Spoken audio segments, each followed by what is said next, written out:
अगर यूपी लड़ेंगे, यूपी में अगर योगी का रास्ता रोकेंगे तो बोचा में हम इनका रास्ता रोकेंगे। इनका कोई भी उम्मीदवार 4 अंक में नहीं पहुंचेगा, 999 वोट से आगे नहीं बढ़ पाएंगे। ये हवा में तीर मार रहे हैं और चारों खाने चित हो जाएंगे। इनका जनाधार तब ये बढ़ा जब ये बीजेपी के साथ है और हम ही का पावर लेके हमको आंख दिखा रहे हैं। नमस्कार, आप देखना शुरू कर चुके हैं लाइव सिटीज़। मेरा नाम अभिषेक है। जब से मुकेश सहनी ने, जो बिहार सरकार में मंत्री हैं और एनडीए का हिस्सा हैं, उन्होंने यूपी में 165 सीटों पर चुनाव लड़ने का ऐलान कर दिया है, उसके बाद बीजेपी और वीआईपी के बीच सियासत हो रही है। हमारे साथ बीजेपी सांसद अजय निषाद हैं। वीआईपी पार्टी कह रही है कि हम यूपी में भी लड़ेंगे और बोचहां भी लड़ेंगे। कि मेरे रहते हुए तो संभव नहीं है। अगर यूपी लड़ेंगे, यूपी में अगर योगी का रास्ता रोकेंगे तो बोचा में हम इनका रास्ता रोकेंगे। जहाँ तक चुनाव लड़ने की बात है, इससे पहले यूपीए से चुनाव लड़े थे, 3 लोकसभा इनको मिला था, तीनों ये हार गए। ये तो समझिए कि एनडीए में आए तो 11 सीट मिला, जिसमें इनको 4 पे जीत हासिल हुई। ये खुद चुनाव हार गए, मंत्री बने, सारा लोगों को जानकारी है। आज ये योगी जी का रास्ता रोकने चले गए, कहीं से सही नहीं है। अभी भी वक्त है, लौट जाए।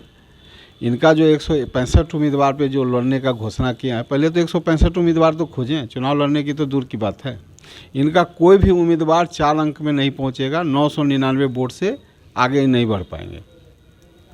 यूपी में अपना जनाधार ही चाहते हैं कि हम जनाधार बना लें, तो संभव नहीं है। वहाँ का निषाद समाज बहुत जागरूक है और वहाँ के जितनी भी बड़ी पार्टियाँ जो हैं निषाद समाज का, उनका गठबंधन ऑलरेडी बीजेपी से हो गया है।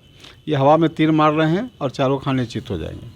उनका कहना है कि जब नतीजे आएंगे तब निषाद समाज का वोट बैंक आप बीजेपी को पता चल जाएगा, उसके बाद आरक्षण की बात होगी। अरे वो सब छोड़िए, वो सब दिग्भ्रमित करने वाली बात है। अब तो चुनाव 10 अप्रैल मार्च में ख़त्म ही हो जाएगा, रिजल्ट आ जाएगा, उसके बाद वो अपना चिंता करें। आपने बोचहां सीट पर बीजेपी लड़ने की बात कही है, वो कह रहे हैं कि वीआईपी 2024 में लोकसभा सीट लड़ेगी आपके खिलाफ।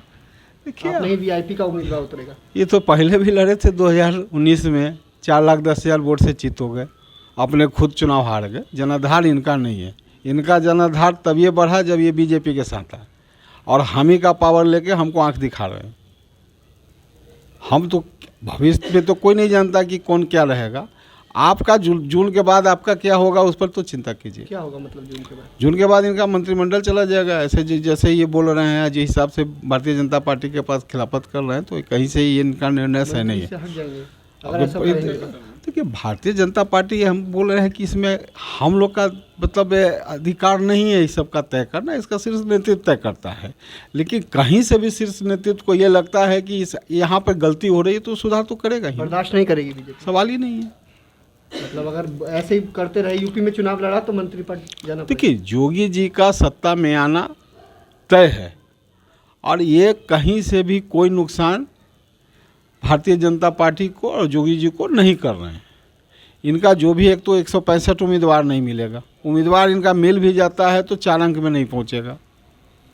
तो पहले 10 मार्च का इंतजार कर लेते हैं, उसके बाद फिर हम लोग बात करें। आपके खिलाफ मुकेश सहनी मुजफ्फरपुर से लोकसभा उम्मीदवार होंगे, तब हम तो पिछली बार ही इंतजार कर रहे थे, 2019 में ही इंतजार कर रहे थे कि आ जाए, लेकिन वो आए नहीं, भाग के चले गए खगड़िया में। अभी 24 में फिर स्वागत करेंगे, आएंगे तो स्वागत करेंगे आप एकदम। टक्कर देंगे? आने दीजिए, समय आएगा ना। कई सारी बातों को कहा है इन्होंने, साफ साफ कहा है बीजेपी बर्दाश्त नहीं करेगी और अपना देखिए पहले, क्योंकि आपका मंत्रिमंडल, अगर ऐसे ही आप यूपी में चुनाव लड़ेंगे तो आपका मंत्रिमंडल भी जा सकता है। तो बीजेपी ने साफ साफ कह दिया है बर्दाश्त नहीं करेंगे। यूपी में अगर योगी का रास्ता रोका तो यहाँ पर आपका रास्ता बीजेपी रोकेगी और मंत्रिमंडल पद से हटना भी पड़ सकता है। तो कई सारी बातों को कहा है। बोचहां में बीजेपी अपना उम्मीदवार उतारेगी अगर यूपी में, क्योंकि ऐलान भी हो चुका है, और बोचहां में बीजेपी अपना उम्मीदवार उतारने जा रही है। तो बने रहिए लाइव सिटीज़ के साथ। हमारे यूट्यूब चैनल को सब्सक्राइब करिए, फेसबुक पेज को लाइक करिए।